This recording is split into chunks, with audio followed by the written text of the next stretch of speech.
इतिहास का नया दौर किसी के अपने असर वाले इलाके में शुरू नहीं होता। मैथ्यू 9:17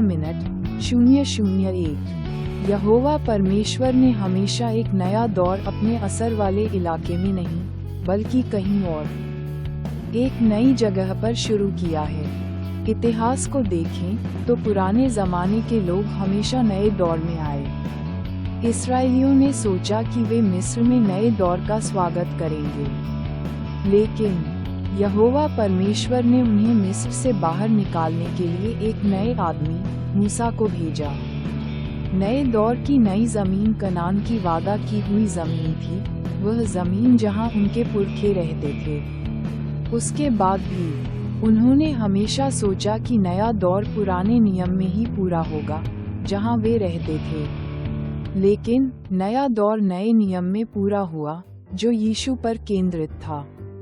002 नए नियम का दौर पुराने नियम के मूसा ने नहीं, बल्कि यीशु ने शुरू किया था।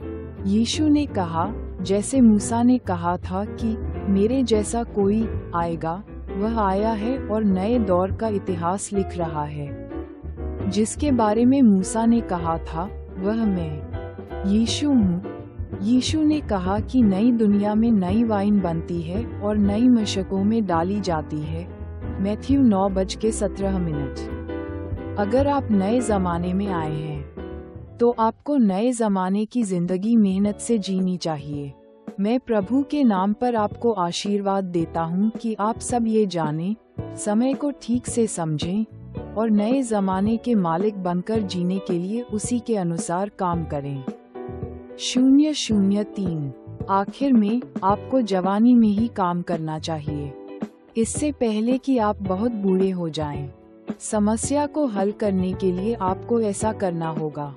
समस्या को हल करने के लिए आपको हर दिन पुराने ज़माने से निकलकर नए ज़माने में कदम रखना होगा। समस्या को हल करने के लिए आपको अपने स्वभाव के पुराने राज से आज़ाद होना होगा।